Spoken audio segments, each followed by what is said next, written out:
Okay, तो अभी तक हम गेटर सेटर मेथड्स के बारे में पढ़ चुके हैं, प्राइवेट वेरिएबल के बारे में पढ़ चुके हैं। आज हम प्रॉपर्टीज़ को समझते हैं।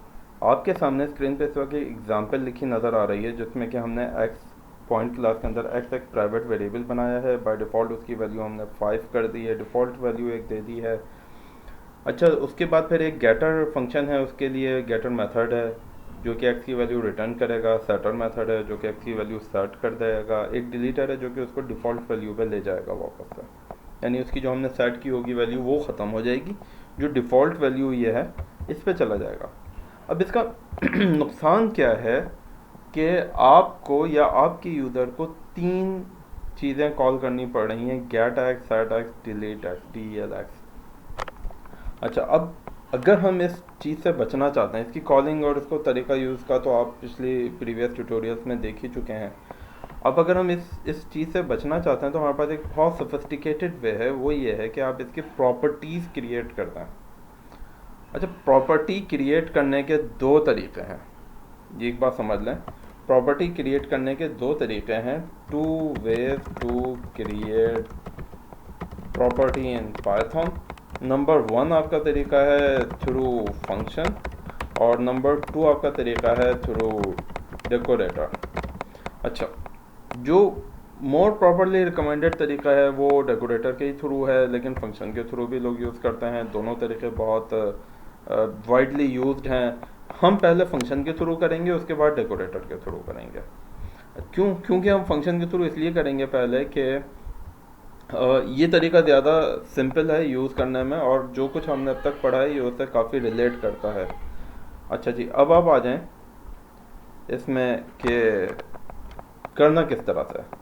देखें, मेरे पास गेटर सेटर डिलीटर्स बने हुए हैं। मैं सिंपली इसी क्लास को एडिट मोड में लेता हूँ और दोबारा से इसके अंदर सिर्फ एक काम करता हूँ कि जी x equals to property.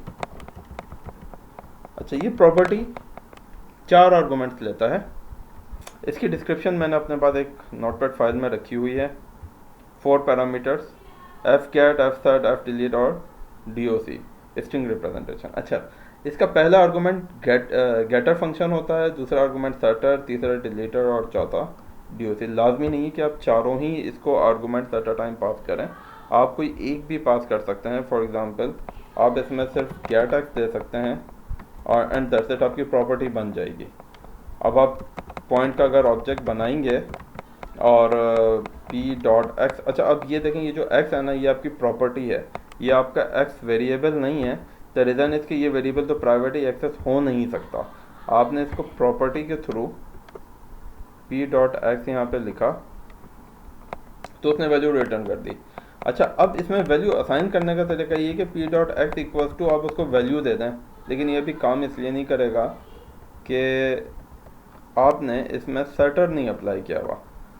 Edit में लेते हैं इसको, यहाँ पे सेटर दे देते हैं। फॉर एग्जांपल, सेटर फंक्शन का नाम है सेट एक्स, ठीक है। फर्स्ट आर्गूमेंट में गेट एक्स जो इसका गेटर फंक्शन है, सेकंड में सेट एक्स जो इसका सेटर फंक्शन है, थर्ड आर्गूमेंट में हम इसका DEL एक्स दे देते हैं, फोर्थ ऑप्शनल छोड़ देते हैं। अच्छा, अब क्या होगा, p equals to point p.x 5, p.x equals to 10, p.x 10। अच्छा, p dot double underscore x आप ये ले नहीं सकते by default, the reason is कि वो तो प्राइवेट है, ठीक है। अब आपको ये कंफर्म हो गया कि आप हमेशा इसकी प्रॉपर्टी ही एक्सेस कर रहे हैं, आप डायरेक्टली वेरिएबल एक्सेस नहीं कर रहे।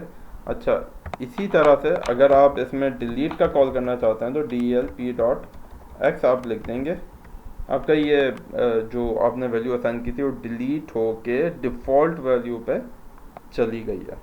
क्यों p.x लिखें, डिफ़ॉल्ट वैल्यू आपने क्या दी थी 5, जो वैल्यू आपने ओवरराइट की वो चली गई, जो उसकी डिफ़ॉल्ट वैल्यू थी उस पर आप पहुंच गए।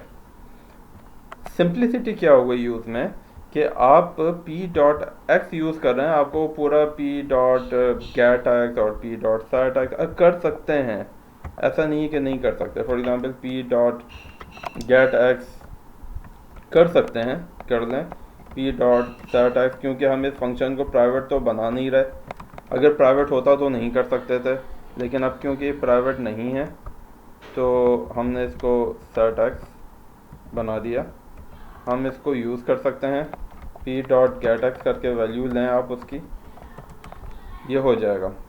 ठीक है, तो अब आपने देखा कि प्रॉपर्टी हमने कैसे बनानी है। पहले उसके गेटर सेटर फंक्शन होने चाहिए, उसके बाद फिर हम उसमें सिंपली एक फ़ंक्शन कॉल करते हैं प्रॉपर्टी का, और उसमें वो जो एग्जिस्टिंग हमारे फंक्शंस होते हैं उन्हीं के नाम को पास ऑन कर देते हैं, हमारी प्रॉपर्टी क्रिएट हो जाती है। That's it and that is really simple. अच्छा, अब दूसरा तरीका क्या है? दूसरा तरीका इसका ये है, दूसरा तरीका है creating property through decorator. Creating property through decorator. अब इस तरीके में हमने क्या करना है कि हमने यहाँ जाके @ प्रॉपर्टी, अच्छा अब ये गेट हमें लिखने की ज़रूरत नहीं है, सिंपल प्रॉपर्टी, और एक्स कैपिटल है। अब यहाँ याद रखिएगा ये एक्स कैपिटल लिखा हुआ है। अच्छा, यहाँ से भी मैं इसका नाम हटा दूंगा सर्ट का, और सब कुछ वही रहेगा जो कि मेरे गेटर सेटर में था। अब सिर्फ फ़र्क ये आएगा कि एक्स डॉट सेटर, और यहाँ जो DELX है इसका भी नाम सिर्फ एक्स हो जाएगा। और अब हमने क्या करना है, एक्स डॉट डिलीटर, दैट्स इट। ठीक है, प्रॉपर्टी एट्रीब्यूट हमने यूज़ कर लिया एक्स, और ये हमारी प्रॉपर्टी का नाम बनेगा। जिस फंक्शन के, जिस मेथड के ऊपर आप @ प्रॉपर्टी यूज़ करेंगे उसके वो आपका नाम बनेगा, X dot setter, X dot deleter and that's it. अच्छा, अब इस लाइन की हमें ज़रूरत नहीं है, ये अब हम हटा देंगे यहाँ से, क्योंकि अब हम अपना काम कर चुके हैं डेकोरेटर के थ्रू। Okay, we are done. क्या करेंगे हम, p = पॉइंट, हमने ऑब्जेक्ट क्रिएट किया। अच्छा, p डॉट लगाएं and wait for the list. अब p डॉट एक्स अवेलेबल है, सिर्फ आपके गेटर सेटर फंक्शंस चले गए। ठीक है, क्योंकि वो हमने ओवरराइट कर दिया, ख़त्म कर दिया वहाँ से। p डॉट एक्स आप लेना चाहते हैं, डिफ़ॉल्ट वैल्यू मिल रही है 5, p डॉट एक्स कैपिटल, उसको वैल्यू असाइन करना चाहते हैं कर दें, p डॉट एक्स दोबारा आप वैल्यू ले लेंगे, and that is really very simple. ठीक है, इसमें आपको वो जो आपकी एक झंझट थी गेटर सेटर की वो भी ख़त्म हो गई। और दूसरी बात क्या है कि यूज़र को गेटर सेटर फंक्शंस नज़र भी नहीं आ रहा है। आप वो जब ऑब्जेक्ट पे, यानी इस वक्त ऑब्जेक्ट का नाम है p, उस पर जब डॉट लगाएगा तो उसके सामने सिर्फ एक ही चीज़ अवेलेबल है, and that is capital x, जो कि आपकी प्रॉपर्टी है इन एक्चुअल। ठीक है, अच्छा डिलीट करने का तरीका वही है, simple p dot capital x, और अब आप p डॉट एक्स लेके देखेंगे तो वो डिफ़ॉल्ट वैल्यू जो 5 थी उस पर चला जाएगा। तो ये हमारा तरीका था प्रॉपर्टीज़ को डेकोरेटर के थ्रू बनाने का। हमने दोनों ही तरीके इस वीडियो में, इस ट्यूटोरियल में डिस्कस किए हैं, और दोनों को ही हमने देखा है कि कौन सा ज़्यादा सिंपल है। अब ये हर किसी की अपनी चॉइस है। मुझे तो ये डेकोरेटर ज़्यादा सिंपल लगता है और ज़्यादा सोफिस्टिकेटेड भी है कि हमारे यूज़र के पास ज़्यादा डिटेल भी नहीं जा रही कि मैं डॉट लगा रहा हूँ तो सिर्फ जो लिस्ट खुल रही है उसके पास अवेलेबल ऑब्जेक्ट्स की, वो भी सिर्फ वो खुल रही है जो कि हमने प्रॉपर्टी बनाई हुई है। गेटर सेटर फंक्शंस नहीं जा रहा है, बहुत सिंपल सा काम हो रहा है, और यही वे ज़्यादा रिकमेंडेड है। वैसे सिखाया पहले मैंने आपको थ्रू फंक्शन इसलिए क्योंकि हम गेटर सेटर फंक्शन बना के आए हैं, इसलिए पहले हमने वो फंक्शन के थ्रू बनाना सीखा, जो कि ऊपर यहाँ पे हमारे पास दिया हुआ है। ये हमने पहले सीखा बनाना, क्योंकि आप इस पैटर्न से फेमिलियर हैं।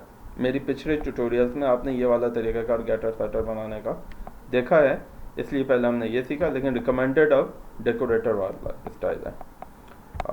सो for thank you very much. कोई आपको क्वेश्चन हो तो कमेंट्स में लिखें, and I am happy to reply you back. Thank you.